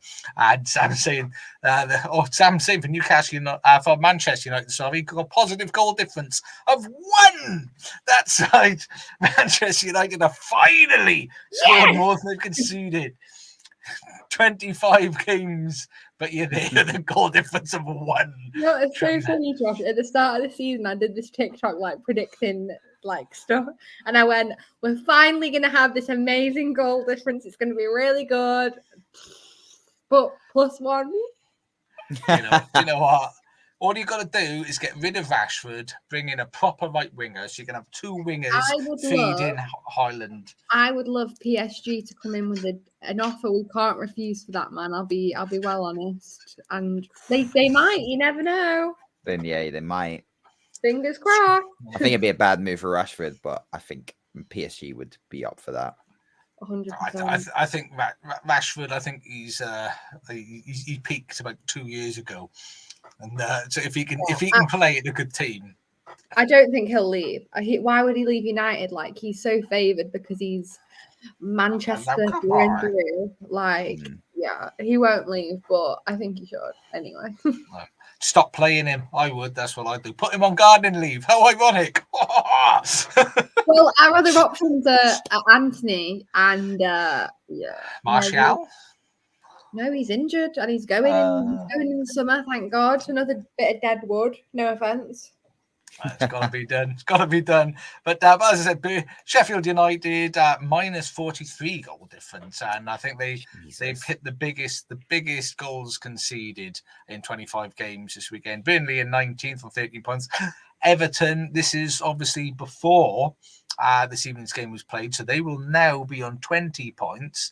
So they will still be in 18th, though. They will still be in 18th behind Luton on goal difference, if my mathematics are correct, which I believe they are, because they drew 1-1. So it's not enough. It's not enough to overcome that, I think. No, I'm wrong. I'm wrong. Everton are now in 17th. Luton will be on 18th because -6 is less than -13. So well done, Josh. And Crystal Palace are down there on 24 points. So just out a bit. Nottingham Forest on 24 points on 15th as well. And then Brentford at 14th. That's fine. don't worry about that. But I think we're all, Simon saying goodbye, Sheffield United and Burnley, we can all concur that that's a done deal, isn't it? Who's the other one? Who's going down with them? It's really hard to say, I think. I don't want to say, I don't want it to be Luton. I don't want it to be Luton. Palace are in trouble. Can you imagine though if it's Everton, especially because they've just built a new stadium? I don't know. No, it's not good. I don't want it to be Everton because I don't like them going down in the way that they will be because of a points deduction. However, what I will say, and I appreciate it's a small number of online fans because I know Everton fans. We have Everton fans on the podcast, and they are not mentals. They're not crazy. They're just normal, rational human beings. They really are. So for the like a couple of accounts that show up in my feed, and it's my own fault because I respond to them because they're that mental. I can't not respond to them, which means I get more of their nuisance and nonsense in my feed. Then I've got to cut it out. But for the mentals that think there's a big conspiracy against Everton, I want them to go down for them. But because I know they were normal, rational Everton fans with IQs, like Rebecca, like Chloe that we have on the pod, like Kira that we had previously, I don't want them to go down like this. But I've got a horrible feeling it might be Luton. But yeah, I'm hoping for Palace, to be honest with you, because I don't want it to be Luton. I don't want Everton to go down on points deduction. So Crystal Palace for me. Which is the same as Simon. Simon would say the same thing because he doesn't want to say Luton either. But that is the Premier League. We've gone on for well longer than anticipated. I imagine Lucas and Hannah will starving, so we're going to fly through all of the. I had a KFC on the way home, so I'm fine. So we're going to go through La Liga very quickly. Real Madrid drew 1-1 with Rayo Vallecano, and where is Girona? Where's our Girona? They're playing today. Oh, they might be winning actually. Oh, but they've won. They lost. They lost to Athletic Club 3-2. Yeah, Girona this season's done. That's a shame. I mean, it's a little bit like Bundesliga last season when Union Berlin were up there for so long, but they didn't. Real Madrid are still up there, and Girona are in second place, and they will probably start to dwindle a little bit then, unfortunately, because Barcelona built Celta Vigo 2-1, and they're doing okay. They'll probably build themselves up a little bit, I imagine, as well. But Atletico Madrid beaten Las Palmas 5-0. I didn't think an Atletico Madrid team could score more than 3 in a game. I thought Simeone would lose his head and beat people up if they attacked that often in a game. I didn't think that was his bag, but apparently not. They did indeed do that. Any other interesting games? They aren't really. But Almeria are still bottom. They still haven't won.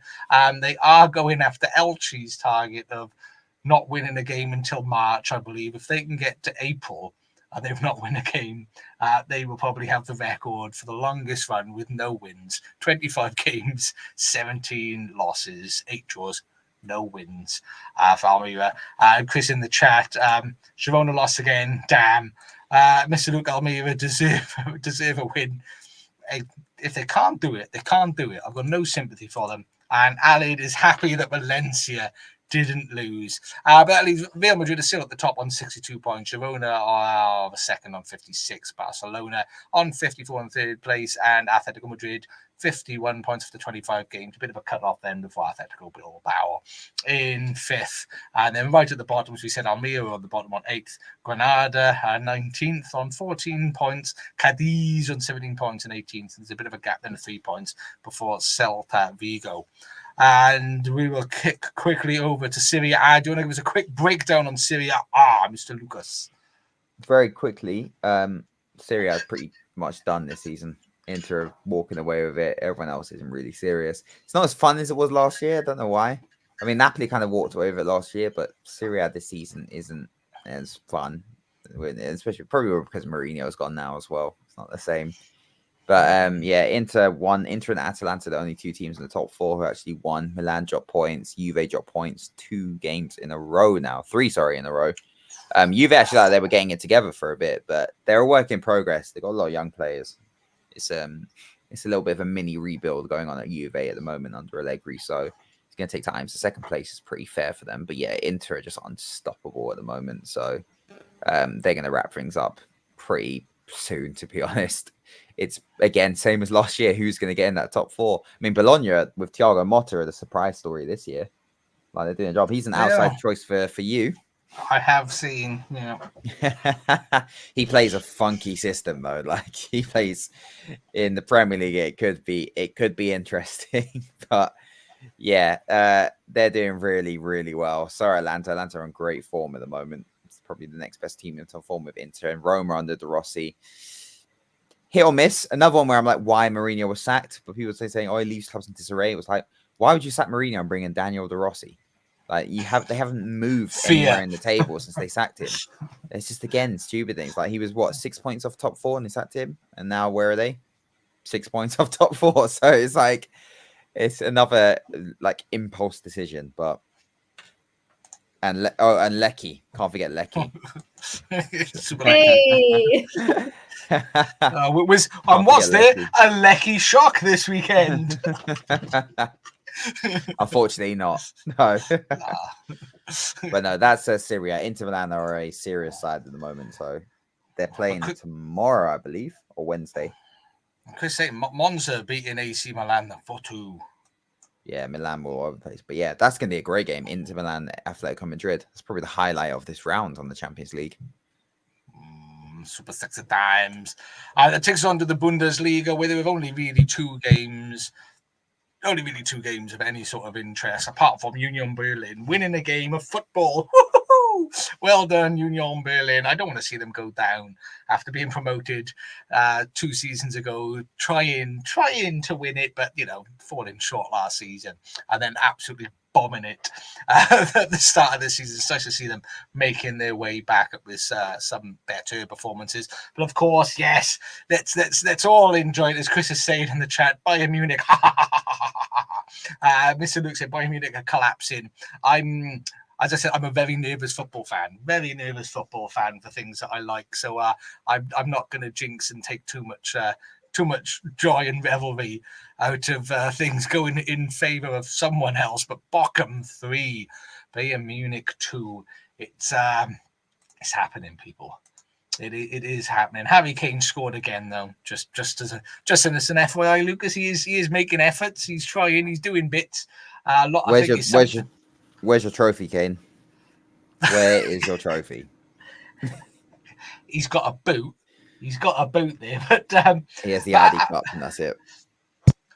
But yeah, there was 2-2. Then Upamecano, who I can never say properly, I think that's how you say it. Upamecano got sent off, gave away a penalty, and Kevin Stodger. There's the word that rhymes with that, which I'm not going to go for. But Kevin Stodger scored the 78th minute to make it 3-2 to Bochum, which of course means that Bayer Leverkusen, with their 2-1 victory over Heidenheim, means they are still unbeaten. They are still on course for the Bundesliga, and beautiful Xavi Alonso could be doing it. And Sam's in the chat. Who knew a side in Eric Dyer couldn't help with the title challenge? Who knew that the man mountain, the defensive machine of Eric Dyer wouldn't help improve your defense? Mr. Luke saying massive hats off to Stuttgart as well. I know it's up the title of the Champions League next season for them. And Stuttgart and Gulassi. Actually been out injured quite a bit in the last couple of games as well. And Dennis and Dav has come through and has been scoring a lot of goals for them. So I do applaud Stuttgart as well. But that gives us the Bundesliga, of course, the beautiful Xavi Alonso at the top with Bayer Leverkusen first on 58 points, 8 points ahead of Bayern Munich, who are 4 points ahead of Stuttgart, who are 5 points ahead of Borussia Dortmund, who are 1 point ahead of Leipzig, who are 7 points ahead of Eintracht Frankfurt, who are 4 points ahead of Werder Bremen, who are on the same points as Freiburg, who are 2 points ahead of Hoffenheim, who are on the same points as Heidenheim, who are 2 points ahead of Bochum, who are 1 point ahead of Wolfsburg, with the same points as Union Berlin, who are 1 point ahead of Augsburg, who are 1 point ahead of Borussia Mönchengladbach, who are 7 points ahead of Cologne, who are 1 point ahead of Mainz, who are 3 points ahead of Darmstadt. And that takes us, that is the Bundesliga. SPFL, the big takeaway from this, I mean, Charlotte did look to put some notes together. Charlotte, I do apologise. I didn't have a chance to get through and open everything. But the big talking point, Rangers 3, St. Johnstone 0, and Celtic drawing 1-1 with Kilmarnock, means that Rangers do go top of the SPFL. They are top by 2 points.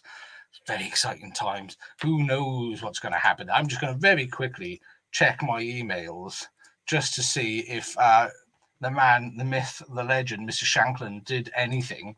Because if he did, I have no doubt she told me all about it. But I can't get into my emails, so I'm locked out. There we are. She's telling me in the chat, Lauren Shanklin, he scored for Hearts. There he is. I knew something would have happened there. So it's in the Discord, apparently. Let me open up the Discord. Let us see what has happened here. Wonderful shot. What has she told me? Cool. So it was Celtic 1, Kilmarnock 1. Oh my God. Has anybody ever tried to say all the names of the Celtic players, incidentally?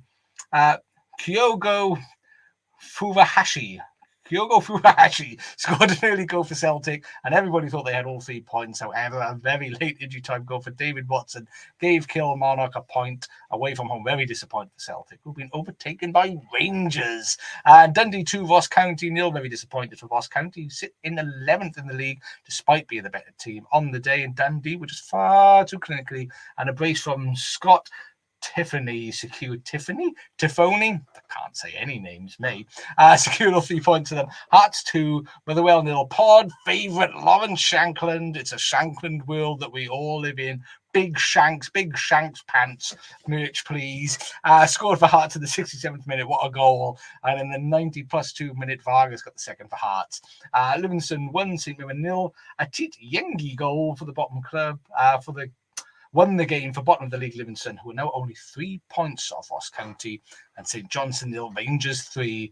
A goal from Mohamed Diomandi and 2 for James Tavernier, who scores penalties all the time. 2 James Tavernier penalties help Rangers secure their spot at the top of the Scottish Premier League, leapfrogging Rivals Celtic. These are all the important games, of course, which left us with Rangers at the top, Celtic 2 points behind in second, and of course they're ahead of Hearts by a considerable amount of points, because that's what Celtic and Rangers seem to be doing still in this league. That takes us over to the Eredivisie. Big talking points. PSV Eindhoven still haven't lost. I don't think they fancy it. Don't think they want to lose a season, as they beat Hercules. They won 2-0. Whoever they played, they won. They won and did it again. And what we've got, where is Ajax? Ajax is still 5th. And Ajax, did they win a game? They drew 2-2. Does anybody know if Henderson scored? Is he doing that for the Eredivisie? I'm going to have a quick look, because that's the only point of interest anyone's going to care about. Ajax. What was their matches? They played last.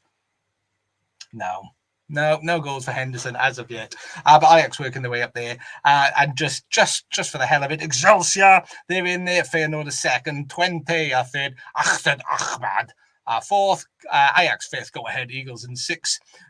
And in 7th, Nijmegen. NEC in Nijmegen. And 8th spot of Rotterdam. 9th, FC Utrecht, Human Heavy Tract. 10th, Zwolen. 11th, Almere City. 12th, Heerenveen. 13th, Fortuna Sittard. 14th, Hercules. 15th, Excelsior. 16th, Walwick. 17th, Volendam. And 18th, Vitesse. Still at the bottom. Mr. Luke, Ajax could still get European football here. This is interesting. And Spenny fan Chris telling us Ajax conceded a 96-minute equaliser. And Simon said he would have loved the rumours about Shanklin joining Coventry to be true, wouldn't we all? And lastly, to Ligue 1, you will notice at the top there's been a change at the top of Ligue 1. I've decided to get rid of PSG because they suck and they just spoiled the league entirely. This makes it look much more interesting. If you check out this league looks lovely. And apparently Gattuso was dismissed at Marseille today. That club is a joke. But if we look at the Ligue 1 this way, Brest are top, Nice is 3rd, and Lille are 4th, and Monaco are in 5th. And look at that, only 2 points separating those top 4 teams. It doesn't this league look like it will be much more interesting without PSG ballsing it up for everybody. PSG, you suck. You've spoiled French football, so shove off. Clermont-Foot is still bottom. Lyon have worked their way up from the relegation zone into 11th. And where are Marseille? Marseille in 9th, not doing very well. If they got rid of Gattuso, I'm sure that's their second manager for the season. But Get rid PSG out of football. Well done, everybody else. I am exhausted. Well done, everybody. Well, Hannah, give yourself a pat on the back and a big clap. Lucas, give yourself a big clap. Everybody in the chat, there's been so many of you. Thank you very much. The interaction's been absolutely fantastic. Hope you've all enjoyed it. Well done for your perseverance. Thank you very much, Hannah. And where can everybody find you? They need more Han. Where are you? You're only human. I've changed my Twitter app to be a little bit more football in general. It's Han Talks Ball. I might change it back to United Han, but just mix me up a little bit. But that is where you can find me. She is there, of course, and that is where if you're an insecure man that doesn't like a woman existing and talking about football, that is where the rest of your mates hang out. So go and check her out there, or just be a normal, respectable human being and join out of there. Lucas, of course, everybody who's going to want the smooth, dulcet tones of Crab Dribble, where can they find you? Twitch and TikTok, both Crab Dribble. But yeah, TikTok is where I'm probably the most active. So make sure you check him out there. I am at absolutely Josh _. If you just want to get into the mad debates, which are never ever meant to be abusive, but also I end up with me being insulted. Come and join me there. Charlotte saying she loves Han's Twitter trolls. Actually calling them out with their one-liners, which is indeed, if you do want to see men being shot down, check out some of Hannah's responses. Beautiful things to see. And the big thing that I do ask you all, please show the podcast some love on Twitter. We at Absolute Ball Pod, YouTube, and Twitch. If you're watching us live, thank you very much. Thank you for your perseverance, for seeing it all the way through to the end. You deserve a medal. And if I could give you one, I would do, but instead I'm sending my love virtually through the screen right now. Hope you can feel it. It's nice and warm on as I embrace you spiritually. We are at Absolute Football Podcast. Please like, subscribe, all of that jazz. Tell your friends, tell your enemies, tell all the people in between. Make sure that you all join us here on TikTok, boom, where Sam works his little nuts off. He is at Absolute Football Pod. Please join us there. If you do Instagram, Absolute Football Podcast _. If you do Threads, what are you doing? That is also Absolute Football Podcast _. And on Facebook, the Absolute Football Podcast. I am exhausted. You have all been fantastic. Have a lovely evening. TTFN and ta-ta for now.